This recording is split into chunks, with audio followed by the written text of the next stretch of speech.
Bonjour à toutes et à tous les amis, j'espère que vous allez bien. Alors bienvenue sur ma chaîne Business du pays.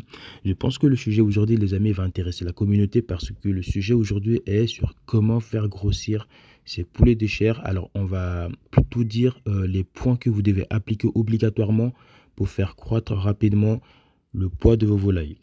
Alors pour faire grossir rapidement vos poulets de chair les gars en Afrique, alors il est important de prendre en compte certains facteurs clés pour assurer une croissance saine et optimale. Voici donc quelques conseils que j'ai pris le temps d'analyser pour y parvenir de mon côté aussi. Alors le premier point, c'est la sélection de la race. Très très important les amis. Il ne faut pas souvent que on élève une race parce qu'on a vu sur YouTube ou même qu'on a vu dans des pays voisins que telle et telle race ont marché. Non les amis, il faut surtout élever par rapport au climat de son pays et par rapport au marché. Et surtout les races qui ont le plus de succès dans votre pays. Si c'est par exemple le poulet local qui marche le mieux, bah, faites le poulet local. On est là avant tout quand même pour se faire de bénéfices. Donc ce qui marche les amis, lancez-vous dedans. Mais avant tout, pour les poulets de chair, choisissez quand même une race qui a une croissance rapide et une bonne conversion alimentaire. Des races comme par exemple le COP 500 ou même le Ross 308 sont souvent des races utilisées pour leur croissance rapide et leur rendement élevé en viande. Au niveau par contre de la nutrition, les amis, fournissez une alimentation équilibrée et de qualité, riche en protéines, vitamines et minéraux. Utilisez aussi des aliments spécialement formulés pour les poulets de chair et suivez bien sûr les recommandations du fabricant pour la quantité à donner. Assurez-vous aussi que les poulets ont toujours accès à de l'eau propre et fraîche, c'est très très important, en quantité suffisante. Cela les aidera bien sûr à bien digérer leur nourriture et à rester hydratés. Surtout dans un climat chaud comme chez nous, c'est très très important à ne pas négliger les amis. Vous devez aussi impérativement maintenir un environnement propre et bien ventilé pour les poulets. Les températures doivent être adaptées à leur âge, en commençant par exemple par environ 32 degrés, voire 35 degrés pour les poussins et diminuer progressivement à 21-23 degrés au fur et à mesure qu'ils grandissent. Évitez aussi la surpopulation comme on l'a vu dans la vidéo de hier, en fournissant suffisamment d'espace pour que chaque poulet puisse se déplacer librement. Prévenez les maladies en maintenant de bonnes pratiques d'hygiène et en suivant les protocoles de vaccination recommandés. Consultez un vétérinaire pour obtenir des conseils sur la prévention et le traitement des maladies courantes chez les poulets de chair. Mais pour ceux, par exemple, qui débutent et qui n'ont pas la fiche de la prophylaxie, contactez-moi, mon numéro est en barre de description et je vous le donnerai gratuitement avec plaisir les amis. Prochain point que j'aimerais bien voir avec vous, c'est de minimiser le stress.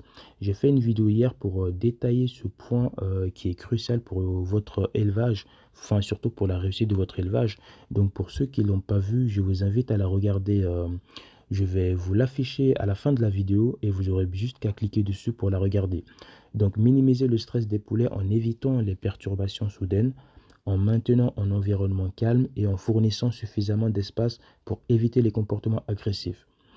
Le prochain point est très très important parce que en fait, vous devez peser régulièrement vos poulets pour vous assurer qu'ils grandissent au rythme souhaité, ajuster leur alimentation et leur environnement en conséquence si nécessaire.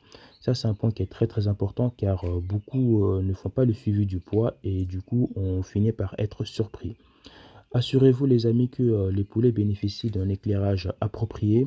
Les poussins ont besoin de 23 à 24 heures de lumière par jour pendant la première semaine. Puis vous pouvez réduire progressivement à 16 à 18 heures par jour. L'éclairage aide à stimuler l'appétit et la croissance. Ça, c'est un point qui est très très important aussi à savoir. Adapter le régime alimentaire des poulets à leur âge et bien sûr à leur stade de croissance. Les poulets de chair ont généralement besoin d'un aliment de démarrage riche en protéines pendant les premières semaines, puis d'un aliment de croissance avec un rapport protéines-énergie plus équilibré. Envisagez aussi d'ajouter des suppléments nutritionnels tels que par exemple la probiotique ou des acides aminés. pour améliorer la santé intestinale et la croissance des poulets.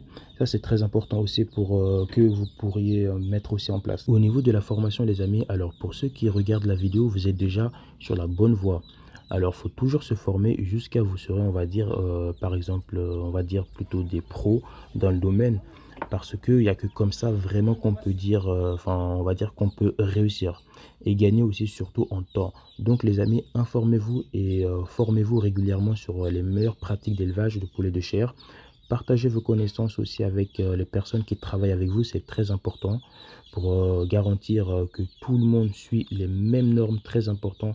Alors vos travailleurs doivent aussi avoir beaucoup de connaissances, donc partagez ce que vous savez avec eux afin d'avancer.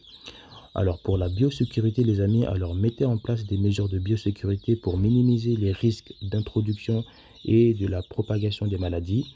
Par exemple, limitez l'accès aux installations d'élevage, désinfectez régulièrement les équipements et les zones de circulation, on va dire, et établissez aussi une quarantaine pour les nouveaux animaux. Alors, pour la gestion des déchets, assurez-vous que les déchets tels que par exemple la litière et les fientes sont régulièrement enlevés et éliminés de manière appropriée. Moi, j'ai fait une vidéo précédemment où je dis que l'idéal c'est de changer la litière tous les 3 à 5 jours maximum. Moi, à mon stade, je fais toujours, tous les 5 jours, je change la litière. Mais par exemple, pour ceux qui ont, on va dire, qui sont plus aisés ou qui ont plus les moyens, changez-le tous les 3 jours. Franchement, les amis, ça change vraiment tout dans votre élevage. Alors, cela contribue à maintenir un environnement propre et à réduire les risques de maladies. Donc, c'est très, très important à le faire. Si vous n'arrivez pas à 3 jours, faites-le au moins 5 jours. Assurez-vous aussi, les amis, que les installations d'élevage sont bien ventilées pour évacuer la chaleur et l'humidité.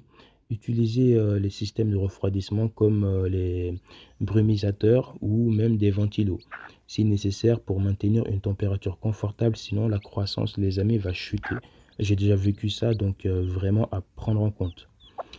Alors les amis, on va dire en résumé, pour optimiser la croissance de vos poulets de chair en Afrique, il est important de choisir une race adaptée à la croissance rapide et de fournir une alimentation équilibrée, de qualité et adaptée à leur âge. Assurez-vous aussi qu'ils aient un accès constant, je veux dire, pardon, à de l'eau propre et fraîche, comme on l'a vu aussi là-haut. Leur environnement doit être propre, bien ventilé et avec une température adaptée. Et un éclairage adéquat doit être fourni pour stimuler leur appétit et leur croissance. Minimiser le stress en offrant un environnement calme et suffisamment d'espace. Et suivez régulièrement la croissance des poulets pour surveiller leur développement. Appliquez de bonnes pratiques d'hygiène et suivez les protocoles de vaccination pour contrôler les maladies. Donc, comme je l'ai dit juste avant, pour ceux qui débutent et qui n'ont pas la fiche de prophylaxie, alors contactez-moi et je vous le donnerai avec grand plaisir. Ça me ferait vraiment plaisir de vous aider. La formation et l'éducation sur les meilleures pratiques d'élevage sont également cruciales. Alors, mettez en place des mesures de biosécurité pour minimiser les risques de maladies. Éliminez régulièrement les déchets pour maintenir un environnement propre, comme je vous l'ai dit. Donc, tous les 3 à 5 jours, il faut vraiment que vous sortez votre litière et désinfectez régulièrement comment dire, vos équipements. Et assurez-vous une bonne ventilation. Et si nécessaire, utilisez des systèmes de refroidissement. En suivant ces conseils, les amis, alors vous pourrez améliorer la croissance et la productivité de vos poulets tout en maintenant un environnement sain et sûr pour eux. En tout cas, tous les points que je vous ai cités, c'est des points que moi je mets en place, que je ne mettais pas quand j'ai commencé. Et franchement, il n'y a que de cette manière-là qu'on peut vraiment, vraiment évoluer, les amis. Donc, toutes les poids et les jours que je vous mets dans des vidéos, c'est des poids qui sont réels. Bien sûr, souvent, je mets quand même, on va dire, des poids un petit peu exagérés, mais souvent, voilà, il y a des gens qui arrivent à le faire. Donc, si on suit vraiment ces éléments-là, en fait, c'est des trucs, des résultats qui sont faisables, en fait. Donc, j'espère que j'ai pu vous éclairer sur certains points. C'est le but de ma chaîne, que beaucoup d'entre vous participent au développement de notre continent afin d'éviter surtout les exportations des aliments et bien sûr s'enrichir. Alors voilà les amis, je vous envoie mes meilleures ondes. Comme d'habitude, je vous dis succès et réussite à tous. Salutations les amis. Ciao.